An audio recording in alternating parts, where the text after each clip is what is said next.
हर साल 2 जून को अंतर्राष्ट्रीय सेक्स वर्कर्स दिवस मनाया जाता है ताकि एक और जहां सेक्स वर्कर्स के खिलाफ होने वाले अपराधों को अपराध न समझने की अमानवीय प्रकृति पर रोक लगाई जाए, साथ ही सभ्य समाज में जिन नैतिक कारणों से उनके साथ भेदभाव किया जाता है उनकी नैतिकता को समाप्त करने के लिए कोशिश की जाए व समाज को विभिन्न उपायों से इस बात के लिए राजी किया जाए कि इस अनैतिक व्यवसाय को बुरा न समझें, बल्कि उल्टे अपनी मानव चेतना को ही अलविदा कह दें।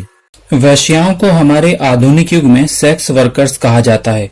उनके पास अधिकतर वे लोग जाते हैं जो या तो कुंवारे हों या वे लोग जाते हैं जो शादीशुदा होने के बावजूद अपनी बीवी के साथ नहीं रह पाते।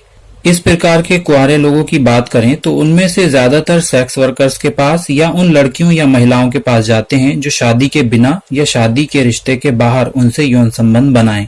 तो ऐसे लोगों के लिए ईश्वर ने कुरान में सुझाव दिया है, जो लोग विवाह ना कर पा रहे हों तो उन्हें चाहिए कि पाकदामनी अपनाए रहें, यानी शारीरिक संबंधों से खुद को रोके रखें, यहाँ तक कि अल्लाह अपने उदार अनुग्रह से उन्हें समृद्ध कर दे, यानी उनकी शादी हो जाए। आज के सभ्य समझे जाने वाले समाज में मानव तस्करी के वैश्विक जाल के बारे में किसने नहीं सुना होगा। क्योंकि आज भी बहुत सारे स्त्री पुरुष इनका शिकार हैं, या यूं कहिए कि एक गुलाम जैसा जीवन व्यतीत कर रहे हैं, और किसी को आजाद करना या कराना बहुत बड़ा पुण्य का काम है। तो इसलिए ऐसे लोगों को आजाद करने या कराने के लिए अधिकारी या प्रभावशाली लोगों को ईश्वर ने कुरान में आदेश दिया, जिन पर तुम्हें स्वामित्व का अधिकार प्राप्त हो, उनमें से जो लोग लिखा पढ़ी करके आजादी के इच्छुक हों और तुम्हें मालूम हो कि उनमें भलाई है, तो उनसे लिखा पढ़ी कर लो और जो माल अल्लाह ने तुम्हें प्रदान किया है उसमें से उन्हें दो। आज के दौर की बात करें तो ह्यूमन ट्रैफिकिंग में लड़कियों की एक बड़ी संख्या को सेक्स से संबंधित व्यापारों में ढकेल दिया जाता है। इस व्यापार के व्यापारियों से ईश्वर कहता है, दुनिया की अस्थायी माल दौलत के लालच में उन लड़कियों को वैश्यावृत्ति के लिए बाध्य न करो जो तुम्हारे कब्जे में हैं, जबकि वे पाकदामन रहना चाहती हों। जो लड़कियां इस गोरख धंधे में ना चाहते हुए भी फंस जाती हैं, उनकी मनोदशा के बारे में अक्सर लोग नहीं जानते। इन लड़कियों की एक बड़ी संख्या देर सवेर आत्महत्या करती है।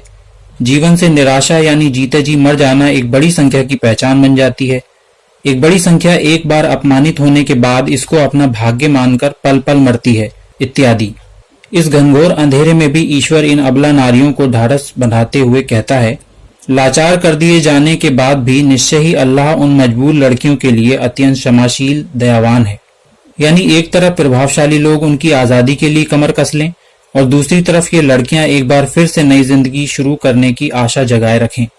ये शिक्षाएं हैं और कुछ दूसरी शिक्षाएं हैं जो इस्लाम एक जीवन विधान के रूप में संसार के लोगों के सामने रखता है, जिसके आधार पर इस्लाम ने जैसे भूतकाल में गुलामी को समाप्त करवा दिया था, उसी प्रकार अगर आज लोग इस्लाम की बात समझें तो वैश्यावृत्ति की समस्या भी समाप्त हो जाएगी। आपने अक्सर सुना होगा कि इस्लाम एक खतरा है सबके लिए, लेकिन वास्तव में इस्लाम तो केवल शांति के लिए है। फिर खतरा किसके लिए है? तो इस्लाम हर अनैतिक कार्य के लिए और उनके कार्यकर्ताओं के लिए खतरा है, यानी उन लोगों के लिए जो दुनिया की इस सबसे बड़ी इंडस्ट्री से दौलत कमाने के चक्कर में असंख्य जीवन बर्बाद करते हैं। धन्यवाद।